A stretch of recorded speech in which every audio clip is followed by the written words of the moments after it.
Sometimes it feels like the sun will never rise, like the birds will never sing again.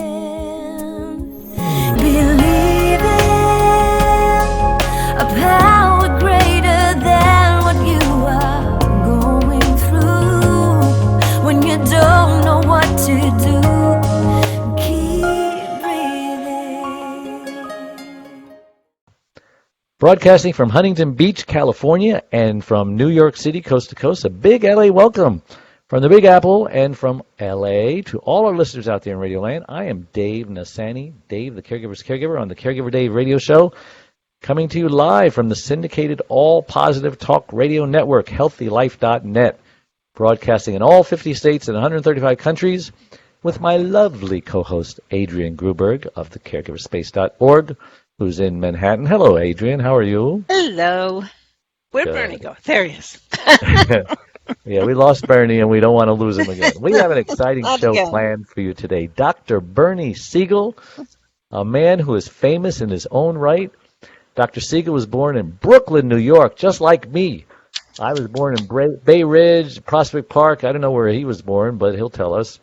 He attended Colgate University, Cornell University, Medical College. He holds membership in 2 Scholastic Honor Societies, Phi Beta Kappa, and Alpha Omega Alpha, and graduated with honors. His surgical training took place at Yale New Haven Hospital, West Haven Veteran Hospital, and the Children's Hospital of Pittsburgh. He retired from practice as an assistant clinical professor of surgery at Yale General and Pediatric Surgery in 1989 to speak to patients and their caregivers.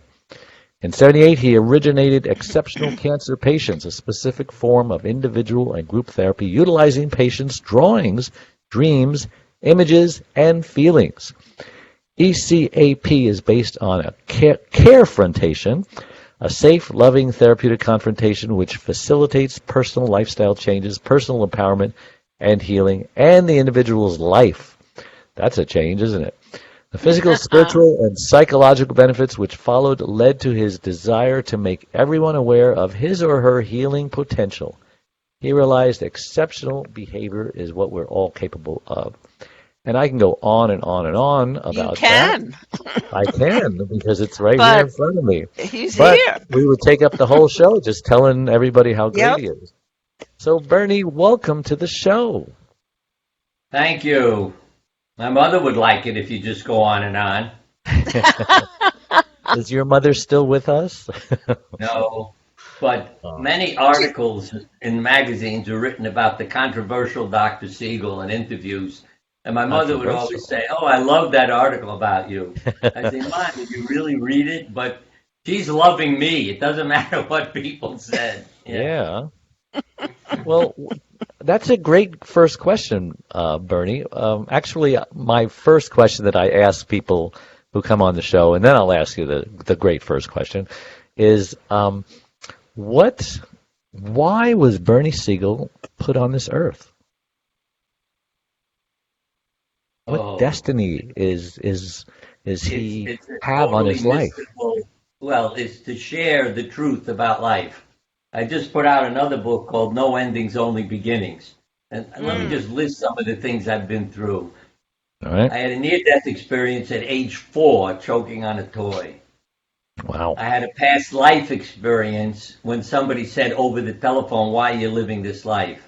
I went into a trance, saw myself killing with a sword, realized I was a surgeon today to make up for that. My wife was in my past life, and it was no coincidence that she and I met working as counselors at a camp. I was just talking to her about the camp, and she said, "Are you asking me out on a date?" So I immediately said yes, because she was so pretty. I thought she'd never go out with me. And we ended up getting married. I was born to a mother who was told not to have any children because she was so sick with hypothyroidism, they thought she wouldn't survive the pregnancy. And she wasn't strong enough to deliver me. So, to quote my mother, they didn't hand me a child when they pulled you out because she couldn't survive a cesarean section. They handed me a purple melon. If it wasn't for my grandmother, I wouldn't be alive today. Because when they were hiding me from everybody, and as an adult, I learned this. Because if you look at my family album, all you see are covered carriages. Never see me. I figured, well, I'm sleeping, so they're not going to wake me up, taking a picture. Well, my mother said that when I said to her, if I'm an infant and nobody's touching me and you're hiding me, how the hell did I survive?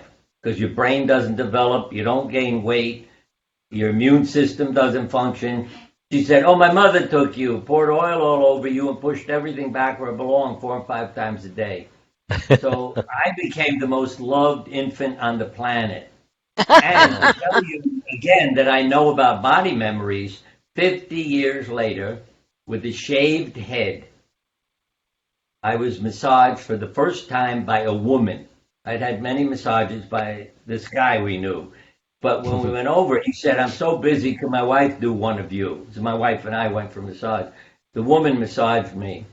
When she started doing my head, I knew I went back to being an infant. All the body memories that was, and it was a total bliss.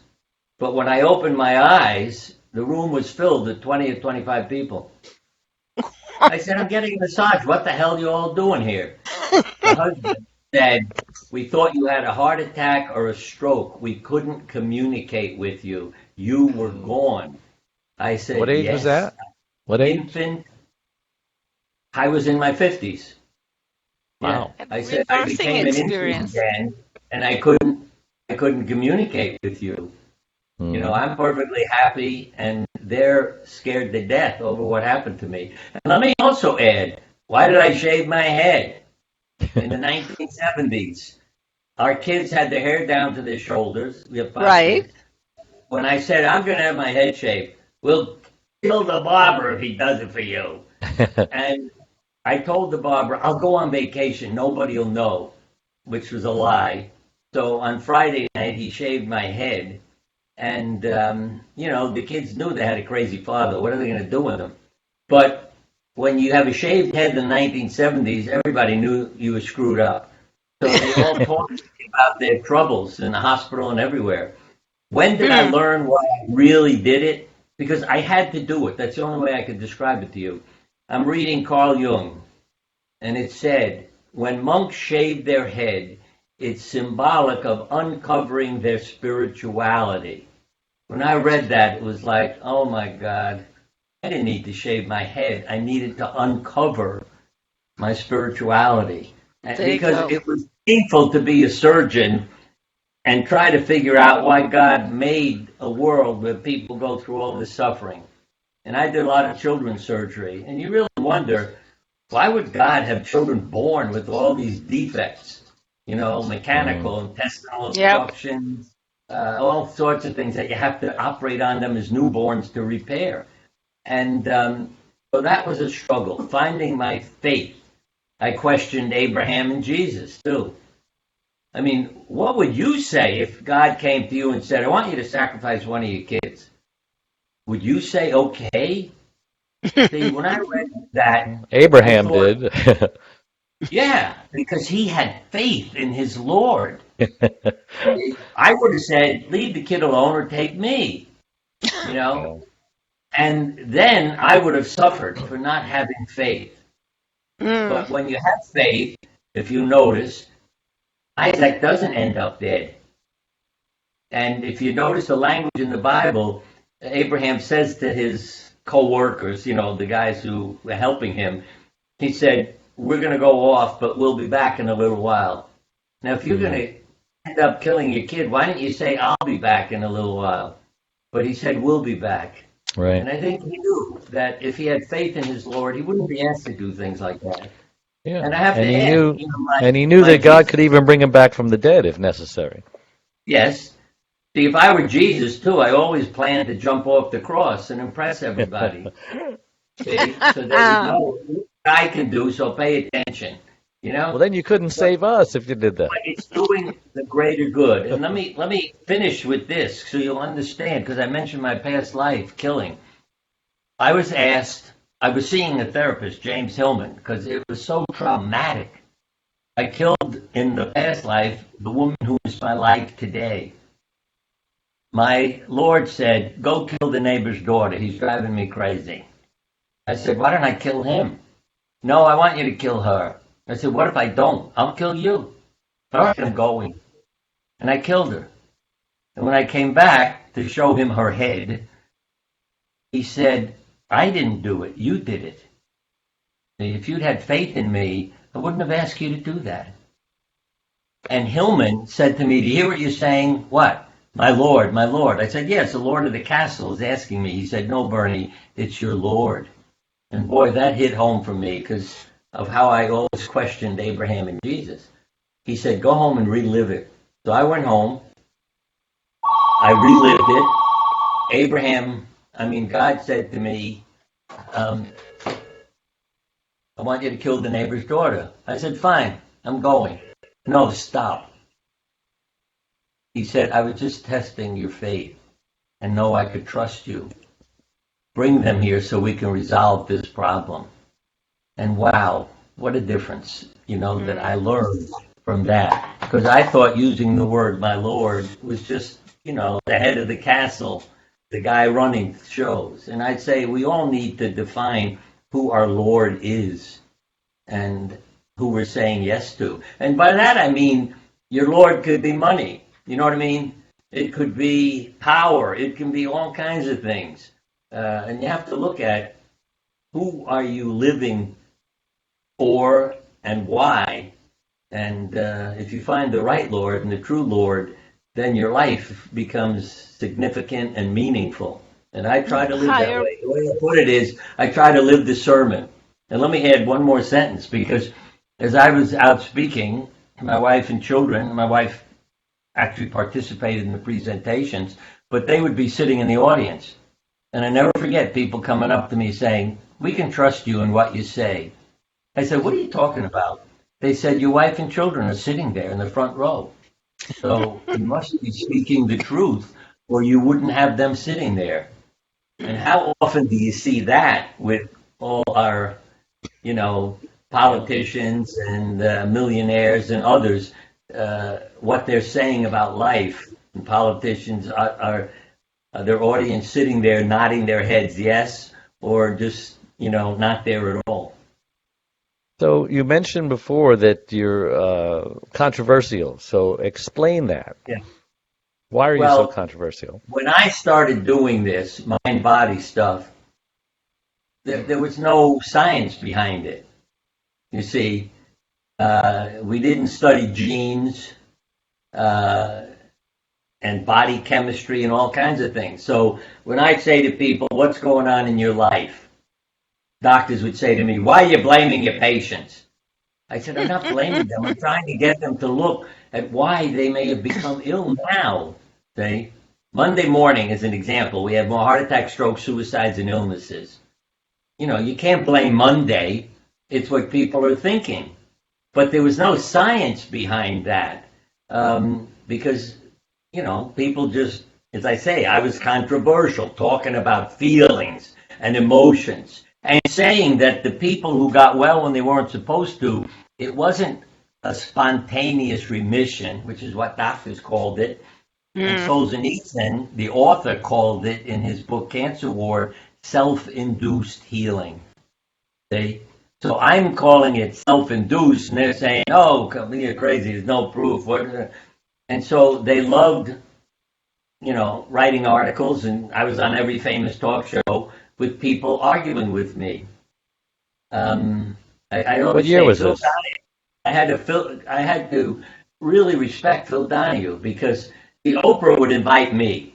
I have to say, she agreed with what I was saying, but she'd always have 4 or 5 doctors there to tell me I was an idiot and didn't know what I was talking about. And I remember one of them said, well, you said this in the book. How could I said, I never said that. He's quoting me. Oprah opens my book, Love, Medicine, Miracles, and it isn't there. See, it's how they were all interpreting what I was doing. And it was totally misinterpreted. And it You became mean there was science. fake news back in those days?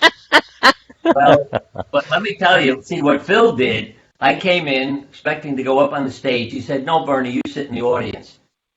I want the 3 women on the stage who had cancer. And I thought, oh boy, he's read my books and he knows what I'm talking about. They're the teachers. And again, see, one of the incidents, one of the women who went out to Chicago for the show met an old boyfriend, stayed, got married, and didn't die of the cancer she was told she was going to die of. And to me, again, that's part of what I was sharing. It's no coincidence. Sure. Her life has changed. I mean, I can tell you, some stories will make you smile.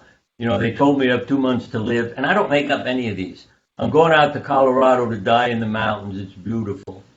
A year later, I called up to tell the family, what's wrong with you? I told you I would come to the funeral. He answered the phone, and he said, it was so beautiful here, I forgot to die. You see? Now, and that's not a coincidence, because as we study, again, the genes get messages. The identical twins don't get the same disease the same month of the year. Right. You can have one woman get breast cancer and her sister doesn't, and they have the same genes. So again, it's something that needs to, turn on the genes, and books have been written about that. And as those began to get, written, then I wasn't so crazy anymore, and I could go out and talk, and the people listened, and doctors began to realize there was a part of it. What year were you crazy, and what year did you all of a sudden not be crazy? We started the groups, I think, in 1978. And I'll tell you, again, the sad part, I sent 100 letters to people with cancer. They basically, because one of my patients, I went to a workshop by Carl Simonton, who wrote Getting Well Again. He was empowering cancer patients with imagery. And my patients were there. I was the only doctor in a room of 150 people. See, that's the craziness of medicine. So my patients were sitting around me, and what changed my life was this simple statement. You're a nice guy, I feel better when I'm in the office with you, but I can't take you home with me. So I need to know how to live between office visits. When she said that, I thought, wow, I don't have to feel helpless as a physician. I could help people live, even if I can't cure a disease. So I sent 100 letters out saying, you want to live a longer, better life, come to a meeting. I said to my secretary, you forgot to say it's only for the people who get the letter. Now, what am I going to do with all these people? Because I expected several hundred people to show up. 12 women appeared. And I realized I don't know my patients. I'm trying to help them live, and they don't show up. Why? I don't have time to read a book. I can't draw a picture. I could do it wrong. I mean, they're so afraid of failing. And that's why my wife came up with the term exceptional cancer patient. She said, those are exceptional women. And I said, all right, that's what we'll call it.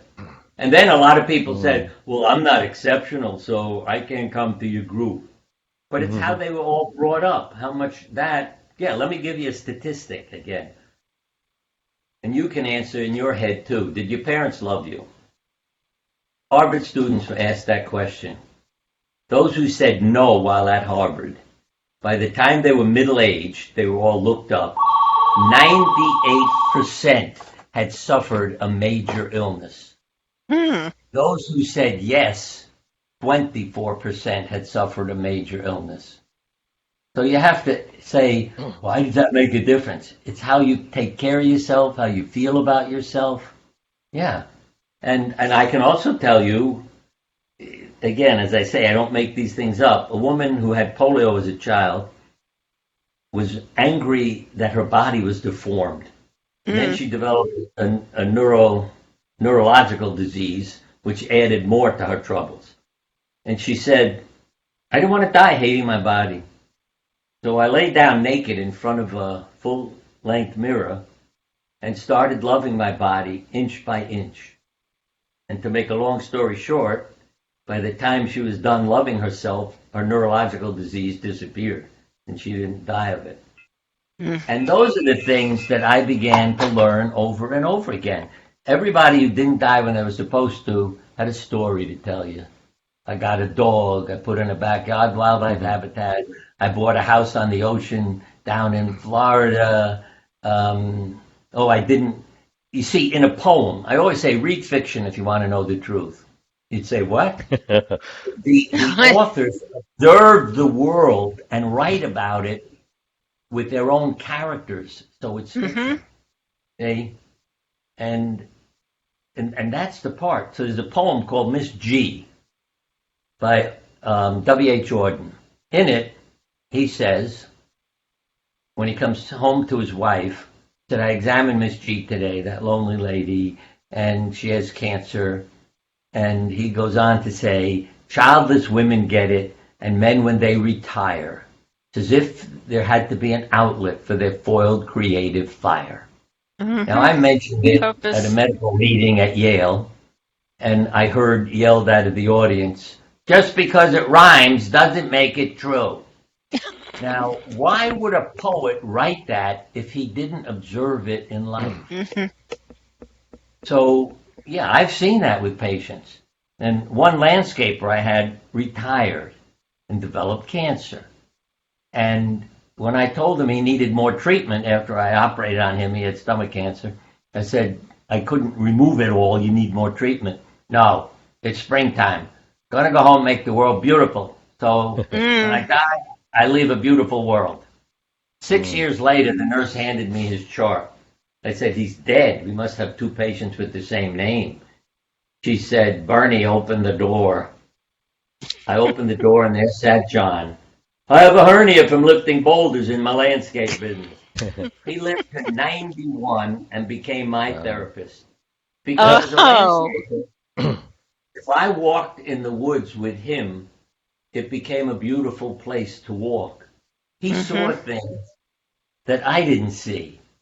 It could be colors, plants, and it was just joyful to walk with him.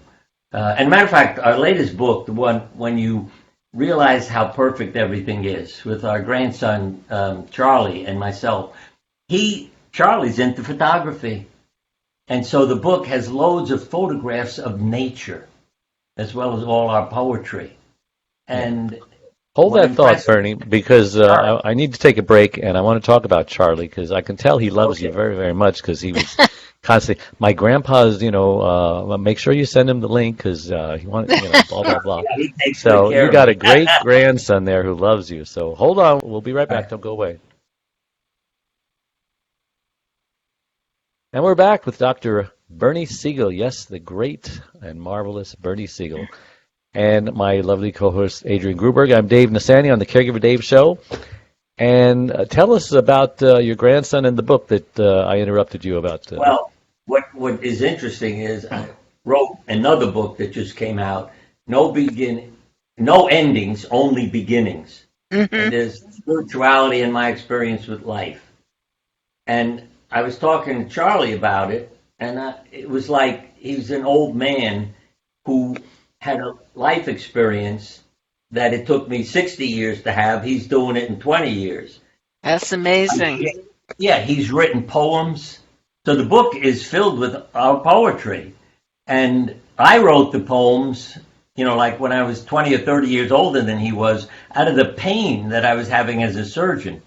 But he wrote them out of this spiritual nature that's in him. So, like we both wrote a poem called Trees, and other things. I mean, it's just amazing. And so we got together and put this together and turned it into a book. And I may add, on the cover is one bird. It's from a photograph he took flying through the air. And I said, since it's 2 of us, I don't know if you can see that. Since there's 2 of us, why don't you have 2 birds? He said, no, that's the reader finding their way, and that we're helping them. And I love that. And he has those kinds of insights, And so talking to him, I got him to help me with the other book, and then this book turned out. And I love it too. And in other words, life has been perfectly imperfect. That's what I always say. I was going to repeat that. Yeah, that's my impression of life. And from talking to God, when I said to God, why'd you make a world like this? God said, Bernie, a perfect world is not creation. It's a magic trick. And I can tell you from my visits to heaven, where I'm a consultant, that everybody's loving everybody up there, and it drives you crazy because I walk there now because I realize if you're driving and you come to a corner, everybody says, "I love you, you go first."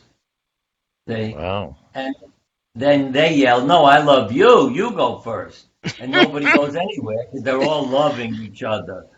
So I just get out of the car and walk. And I get there before they do. Because you don't need lights in heaven. Everybody's good to everybody else. But I think when people understand why is the statement, why we don't have a perfect world, it's to bring meaning into it.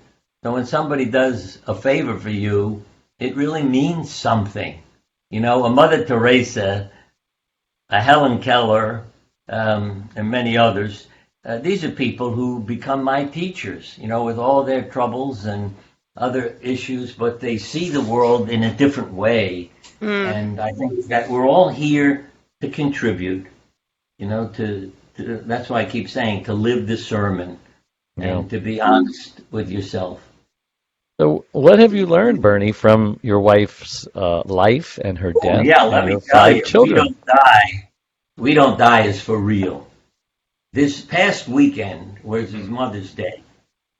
The numbers have quantity and meaning. I learned that from Jung. So people draw up, well, let me say, tell you this reporter. She came to see me. She thought I was a nutcase. I said, draw a picture for me. She drew a picture. She had a big head, which told me she was intellectual, thought I was crazy with all my feelings. But behind her on the wall in the picture, there's a clock with one hand pointed at 12. So I thought, I'm going to knock her on the head. I said, what happened when you were 12 years old? I don't like deadlines. I said, there's only one hand on the clock. And then she fell apart. She'd been sexually abused as a 12-year-old. See? Yeah. When I drew a picture, what got me started in this for Elizabeth Kubler-Ross, who became my therapist, she said, why is 11 important? I said, why do you ask me that for? You drew 11 trees. I said, yeah, I've been doing this work with cancer patients 11 months. I can also tell you the day we were married was the 11th. But you see, the pain I had when Elizabeth asked me that wasn't about, oh, I got married on the 11th. No, it was 11 months of helping cancer patients. But anyway, this past weekend was 9/10/11. My wife was born on 9/9. We were married on the 11th. 10th is Mother's Day. On the 9th, I threw a few things in the washing machine and dried them, took them out of and these were not things, clothing that would have money in them at all. I took them out, and lying in the clothes dryer were a dime and a penny down inside on the metal, piece. That's 11. That's my wife. Yeah, saying, honey, I'm here, I love you. Wow. And on Monday, it was even more extreme. I get out of bed in the morning. It's the same, like queen-size bed that my wife and I slept in. And I go around to the other side to pull all the covers back and tighten it up again. I put my hands on the blankets and the sheet and pulled it towards me, and it pulled out of my hands, literally, and flew folded backwards to the other side of the bed. And what's lying on the sheet on the mattress? A dime and a penny. Now, there is absolutely no way you can explain that. I don't go to sleep with my pants on, you know what I mean? And things would fall out. This was on the sheet that covers the mattress. Yeah. So we have found that it's either 6 or 7 times I have found a dime and a penny in very weird places, including a bird bath in the woods filled with leaves and dirty water that I heard a voice say, clean the bird bath one morning. So I dumped it out, and there was a dime and a penny in it. And years ago, when my mother died, we started finding pennies. It was really mystical. But one of the grandchildren solved the problem. They said, and this is a little pipsqueak standing in the yard, they're pennies from heaven. So that became what it meant to all of us. They're pennies from heaven. And I have found innumerable pennies after my wife died. Also, I've had experiences, if you want to hear some of these, that I get into bed. I hear the sound that you'd make when you blew out a candle, and I feel a breeze on my face. I knew my wife was kissing me goodnight. There is no explanation for a breeze like that. And yeah, and one night I even heard her voice, and I sat up in bed and said, "Do you need any help?" And I thought, "You're stupid. Your wife is dead." But I could hear her making sounds, as if you were turning in bed going, and, fixing yourself. So I know she's around me, and I accept that. And I have her photographs everywhere, so that her presence is there for me. So hold on. We'll be right back. Don't go away. And we're back with Dr. Bernie Siegel. Yeah, but let me tell you the effect it had. No coincidence. What organ in your body is related to love? Heart. Your heart. 8 months after my wife dies, my heart went crazy. By that I mean what's called auricular fibrillation. It's just beating with no rhythm. But then the mystery of it. I head for the emergency room. You walk into the emergency room and you hear them announce, "Put him in room 9." I thought, my wife's watching for me. "We don't have a room upstairs for you in the hospital." Next morning, "We got a room." What's the room number? 819. And 8 is a new beginning. Then I look at the wristband they put on me. You have a personal identification and you have a case number. My personal number is, there's 1-8, then there's 2 9s, 2 6s, and 2 3s. Now, who figured that out?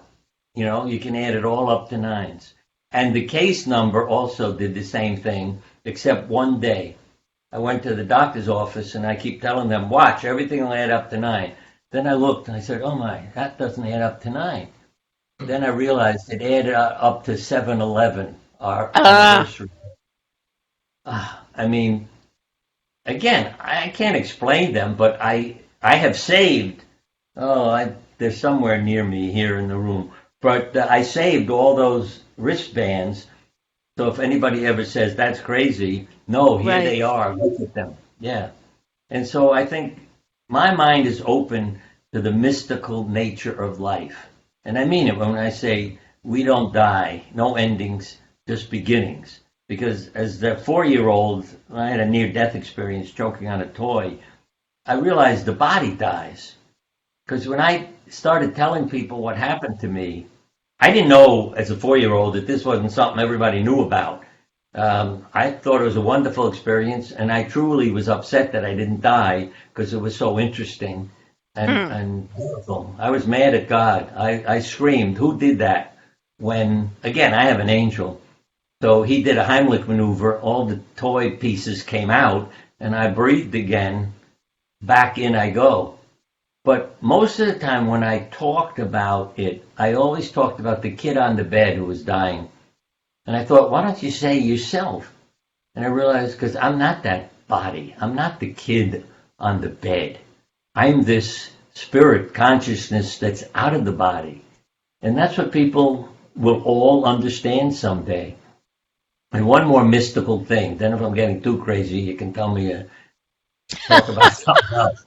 But I had a patient who came in one day and said, "I've learned you're not a normal doctor. So I'm a mystic and I brought a message for you." And she gave me a message from a patient with his name who had just recently died. I knew who she was talking about. And when I called the patient's wife, she shrieked. I said, "I didn't call to upset you." She said, "You're not upsetting me. That's what Frank said every time he left your meeting. I can't buy the package." And again, how does my mystic know that? But when my wife died on a Friday, quietly at home, I was shocked when I went to wake her up in the morning because I didn't know she was dead. I mean, she looked fine, just lying there. On Sunday morning, I get a call from Monica, my friend, And I was waiting to see if she would call, if this was real, with all her messages that she had given me. And she said, Bernie, I had a lovely talk with a woman who was an opera singer. And she told me Bobby's fine, she's back together with the family and everything's okay. And what do you think my wife's mother was? An opera singer. Yeah. Now, how the hell could Monica know that? You know what I mean? So I'm a believer in all this and getting messages and communicating. But the key is, I learned from an animal communicator, my friend Amelia Kincaid, she said, Bernie, if you're screaming and yelling because your dog disappeared or your cat disappeared, you're never going to connect with them. You have to quiet your mind. Be quiet. And that's just something I would tell everybody. It's the symbol of the still pond. Joseph Campbell talked about a tiger who grew up with goats when his mother died giving birth to him. Another tiger comes to catch, a goat and have it for dinner and sees this tiger and says, what the hell are you doing here? And the tiger goes, eh. He says, I'm a goat. He says, no, you're not a goat. Come with me. He takes him to a still pond. See, you're a tiger, you're not a goat. And the ugly duckling, you're a swan, you're not an ugly duckling. When you quiet your mind, then you see. And that's when you get in the animal's mind. So if you ever want to have a program on talking to animals, I can do it for you. Because, I thought Amelia was nuts when she said she talked to animals. Because I met her at an ASPCA, rescue meeting for animals. But she said I talked to animals. And once I started doing what she told me to do, oh boy, animals I adopted would tell me, what their lives were like and a whole host of things that just broke my heart. When you've got an animal that's totally fearful. In other words, I'm having dinner, I want to give a dog a treat. I say, come here, and he backs up. I mean, what the hell's wrong with you? I pick up a broom, and he would cringe. And I realized that when I said to him, why are you like this? He said, I belong to a couple. The wife was lovely, husband's an alcoholic. When he's supposed to take me for a walk, he goes to a bar and he drinks, and then he leaves me locked in the car and he abuses me. The beautiful part, I said, I love you, I'd never do anything like that. And the reason I adopted him, his name was Buddy, and I had written a little book called Buddy's Candle. And when I walked in the shelter, they said, his name is Buddy, he's been here 15 minutes. I said, I'll take him home. But what I learned was, a few weeks later, I accidentally opened the door on our minivan, hitting the button when I put it in my pocket. And I thought, when I came out of shopping, well, he's gone. He was sitting in an open car waiting for me. And he felt my love, and his whole life was different. And my other dog, I laughed so much because he wasn't in the car. And I realized, he's in Stop and Shop looking for me, and he was. Because I got into his head, and I went into Stop and Shop, and the security guard said, you looking for a dog? I said, yeah. He said, I got him. I'm giving him treats. Here he is. But that's, to me, all these examples confirm the truth about consciousness, that it's not local, it survives.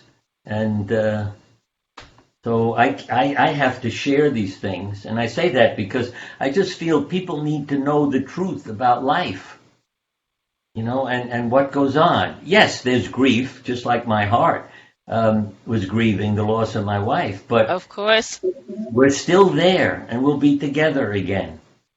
Yeah, it isn't the first life my wife and I have had. And I really felt, because of why I was supposed to kill her, was these two guys were fighting over land. And that when my wife and I got married, we solved the problem. Now we're one family, and there's nothing to fight over anymore.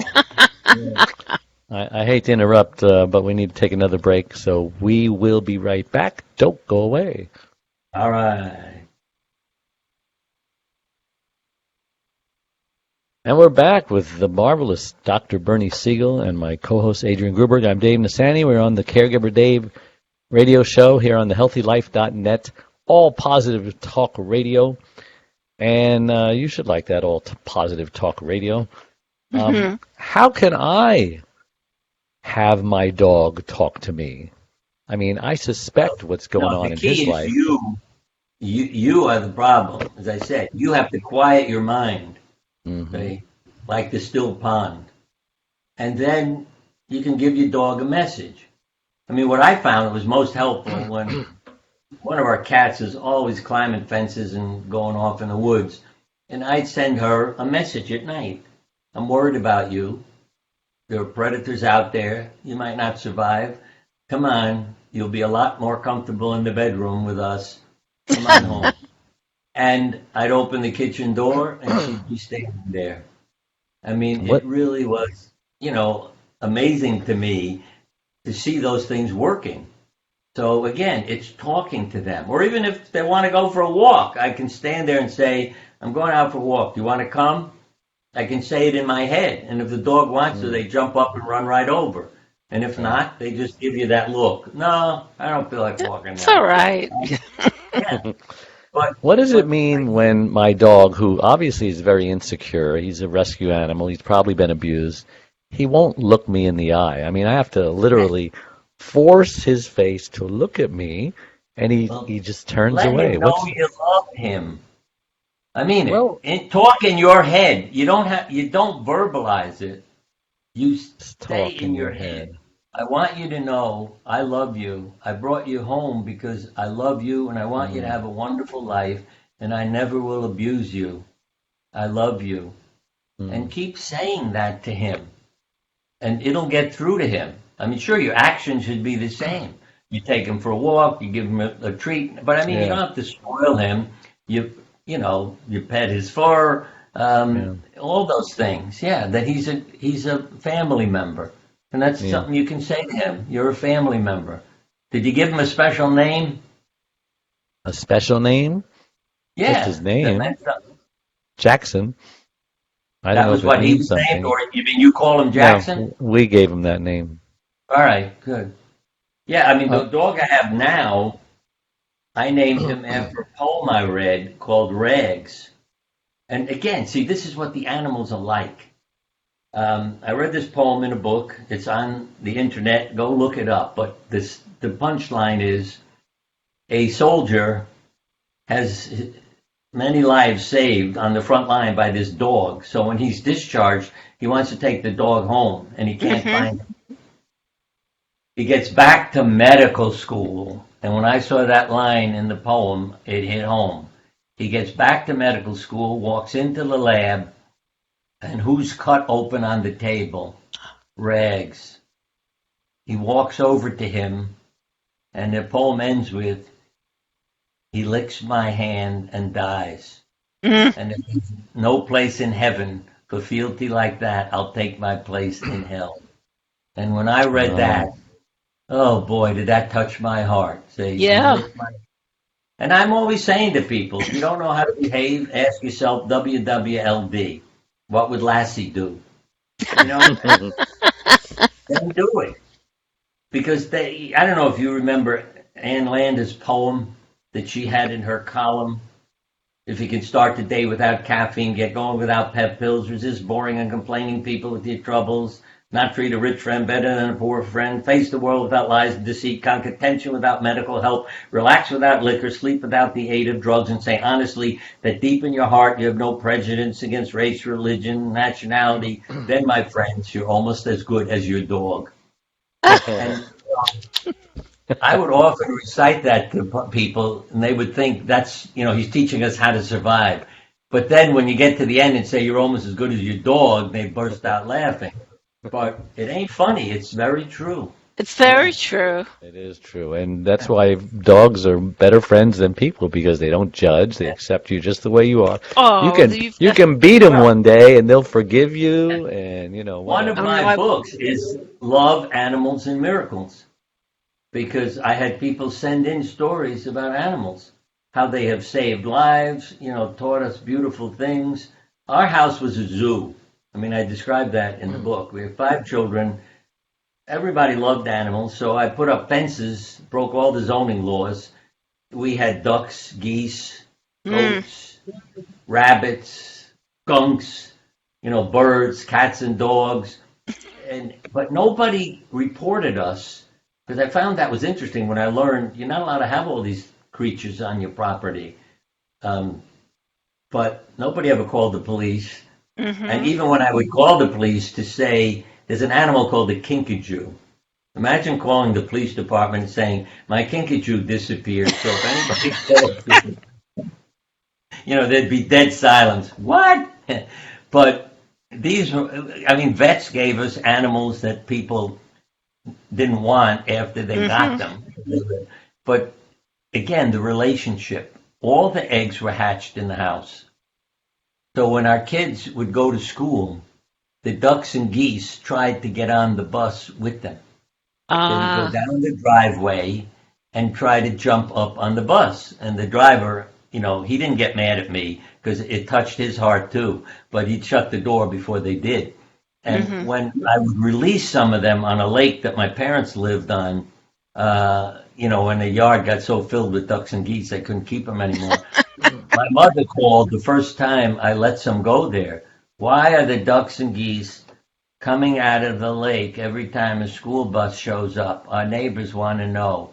I said, Ma, they're looking for our kids, and it's breaking my heart that they're missing our children. But you become family. It's amazing. And everybody had a name.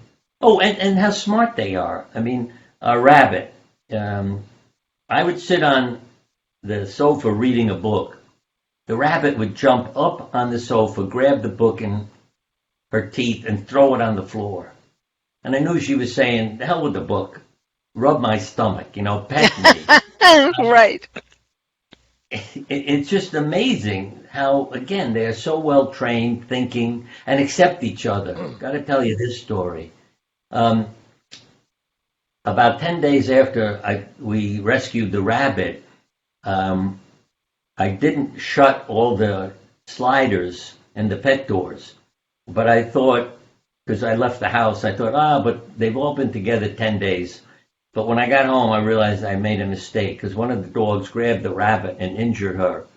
He grabbed her like I'm sure, a stuffed toy and shook her. She had wounds around her head. And, took her to the vet and it was worked on, and she's home again.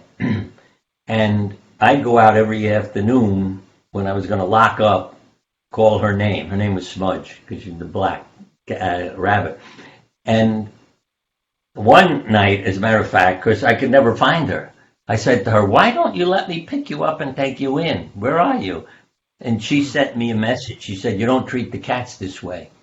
I said, the cats can take care of themselves, but I'm worried about a predator jumping the fence and you.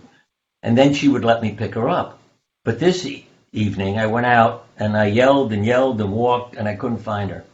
Then I noticed a dog who was called Furphy, because he was enormous fur, lying there. And I went over to pet him. And who was underneath him? The rabbit. He had become her best friend, hiding her from me, so she didn't have to go in at night. And that's what I felt animals teach me. What a sense of forgiveness. He threatened her life, and she is now best of friends with him. Best friend. Wow. The true forgiveness. Yeah. And it's hard to believe, but we've run out of time. And there was so much more we wanted to talk about. But I'll come back. You will. Good. And so let's. How will people? Are you promoting? I assume you're promoting your new book. Yeah, I think you are. So tell us about how we can get it and how we get a hold of you. When you realize how perfect everything is, Bernie and Charlie Siegel, conversation about life between grandfather and grandson, through Amazon and the bookstores. It's available there now. Yeah. And the other book is No Endings, Only Beginnings.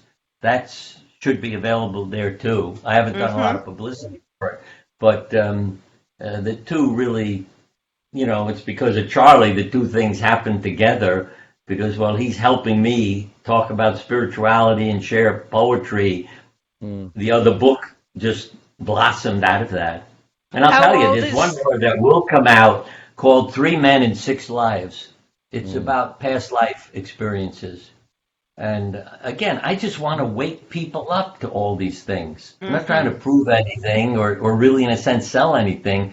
I want them to know these things really happen. And you are a different doctor, that's for sure.